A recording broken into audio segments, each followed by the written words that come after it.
Welcome back to deploy happiness. ഇത് പുതിയൊരു ടോപ്പിക്കാണ്, how to stay young and live long. അതായത് റിട്ടയർമെൻറ്റിനെ പറ്റി ഞാനൊരു വീഡിയോ ഇട്ടിട്ടുണ്ടായിരുന്നു. അതേപോലെ തന്നെ എല്ലാവർക്കും ആഫ്റ്റർ റിട്ടയർമെൻ്റ് അല്ല, എല്ലാ ഏജ്ഡായ ആളുകൾക്കും എങ്ങനെയാണ് യങ് ആയിട്ടിരിക്കുക, കുറേ നാൾ അവർ അത് തുടർന്നു കൊണ്ട് പോവുക. അപ്പോൾ നമ്മുടെ യൗവനം എന്നത് നമ്മുടെ മനസ്സിൻ്റെ അവസ്ഥയാണ്. ചില ആളുകൾ 20 വയസ്സാകുമ്പോഴേക്കും അയ്യോ വയസ്സായ പോലെ ആ ഒരു നടപ്പും ഇരിപ്പൊക്കെ. ചില ആളുകൾ 60 വയസ്സായാലും വളരെ ചുറുചുറുക്കോടുകൂടി നടക്കുന്നുണ്ട്. എന്താണ് കാരണം? അത് അവരുടെ മനസ്സിൻ്റെ അവസ്ഥയാണ്. മനസ്സെങ്ങനെയാണ് അതേപോലെയാണ് നമ്മളുടെ പ്രവൃത്തിയും നമ്മളുടെ അപ്പിയറൻസ് എല്ലാം. അപ്പോൾ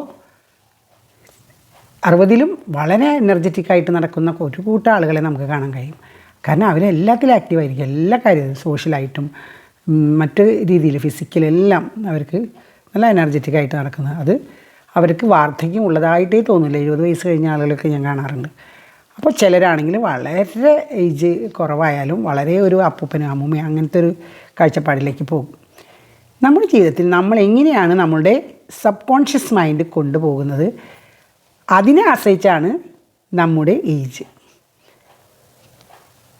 നിങ്ങളുടെ ഏജ് 70 ആയാലും നിങ്ങൾ യങ് ആയിരിക്കാൻ നമ്മളുടെ സബ് കോൺഷ്യസ് മൈൻഡ് എങ്ങനെയാണ് കൊണ്ടുപോകുന്നതെന്ന് നമ്മൾ ചിന്തിക്കുക, നല്ല മനസ്സ്.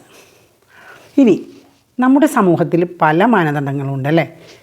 അതായത് ഇത്ര വയസ്സായാൽ സർവീസിൽ നിന്ന് റിട്ടയർ ചെയ്യുന്നു.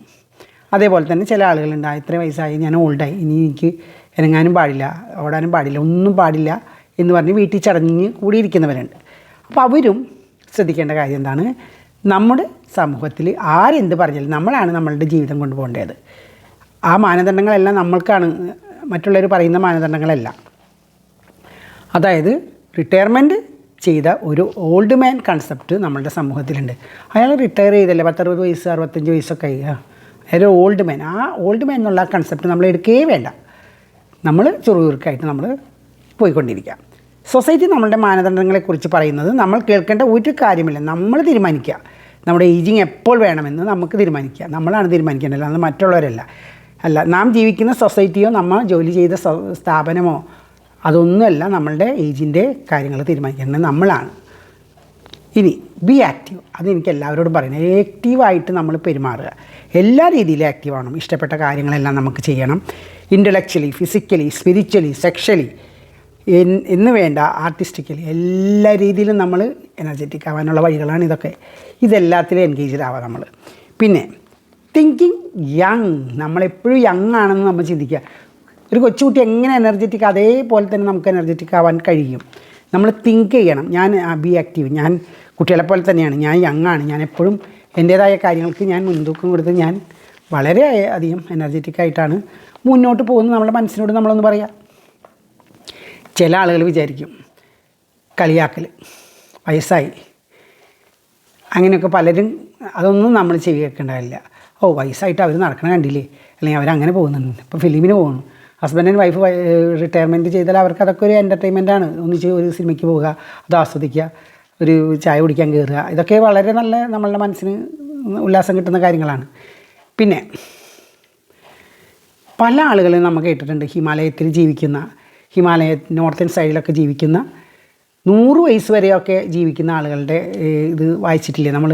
എങ്ങനെയാണ് അവർ ഈ രീതിയിലാണ്, അവർ വയസ്സാവുന്നില്ല, അവരത് യങ്ങായിട്ടാണ് അവരുടെ മനസ്സ്. അതുകൊണ്ട് അവരെപ്പോഴും യങ്ങായിരിക്കും. 100 വയസ്സിലും 110 വയസ്സിലൊക്കെ അവർ വളരെ യങ്ങായിട്ടാണ് ഇരിക്കുന്നത്. അപ്പോൾ don't worry about your wealth. Real wealth is the state of mind.